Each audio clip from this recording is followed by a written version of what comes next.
कभी सोचा है कि एक छोटा सा बीज वो कैसे एक बहुत बड़े पेड़ में बदल जाता है, या फिर सिर्फ एक सेल से एक पूरा का पूरा इंसान कैसे बन जाता है? इन सब का जवाब ना एक बहुत ही कमाल के मॉलिक्यूल में छिपा है, जिसका नाम है डीएनए। तो आज हम जीवन की इसी सीक्रेट भाषा के राज खोलने वाले हैं।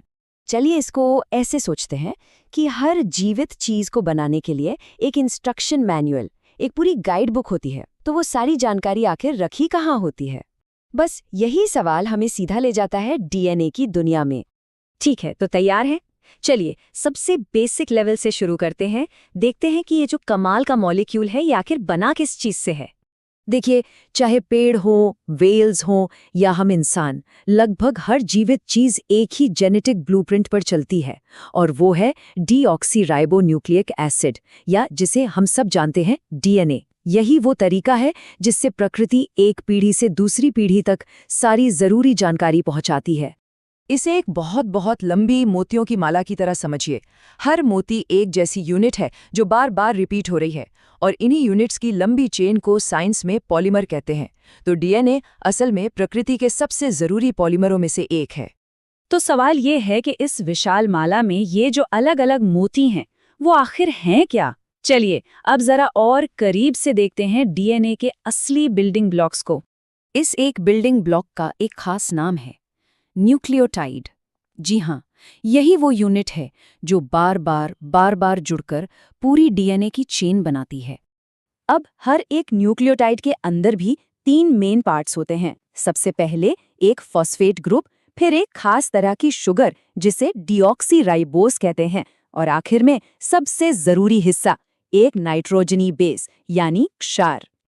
अब कहानी में मजा यहीं से आता है, इन नाइट्रोजनी क्षार से। ये आप कह सकते हैं 4 अलग अलग फ्लेवर्स में आते हैं: एडेनिन, ग्वानिन, साइटोसिन और थाइमीन।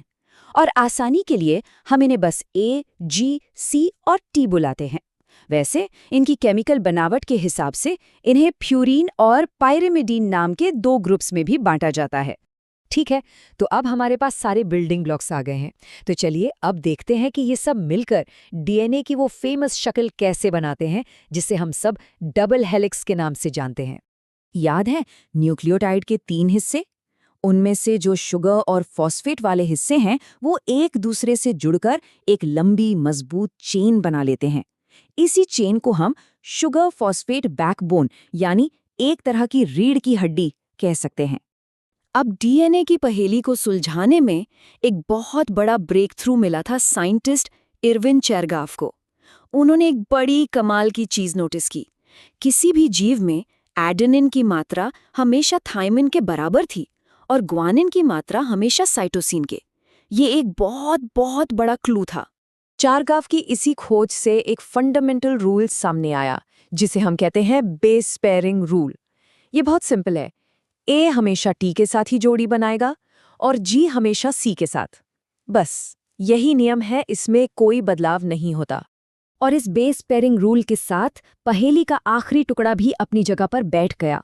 2 शुगर फॉस्फेट की रीढ़ की हड्डियां एक दूसरे के चारों ओर ऐसे लिपट जाती हैं कि एक घुमावदार सीढ़ी जैसी शक्ल बन जाती है, और यही है वो मशहूर डबल हेलिक्स।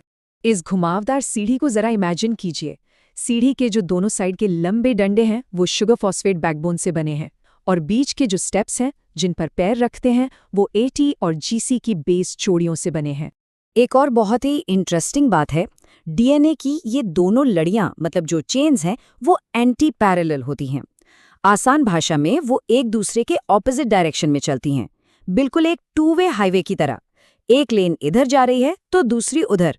साइंटिस्ट इन्हें 5 प्राइम से 3 प्राइम और 3 प्राइम से 5 प्राइम कहते हैं, पर असल बात बस इतनी सी है कि ये एक दूसरे के उलट चलती हैं। तो हमारे पास ये खूबसूरत घुमावदार सीढ़ी जैसी बनावट तो है, लेकिन इसका असली जीनियस इस बात में है कि ये खुद की कॉपी कैसे बनाता है। चलिए देखते हैं कि डीएनए रेप्लिकेशन यानी इसकी कॉपी बनाने का प्रोसेस काम कैसे करता है। और देखिए, डीएनए की सबसे बड़ी खूबी यही है कि इसका जो काम है मतलब अपनी कॉपी बनाना, वो सीधे सीधे इसकी बनावट की वजह से ही मुमकिन हो पाता है। तो जब भी डीएनए को अपनी कॉपी बनानी होती है तो ये डबल हेलिक्स एक जिप की तरह बीच से खुलने लगता है। इससे दोनों चेन्स एक दूसरे से अलग हो जाती हैं।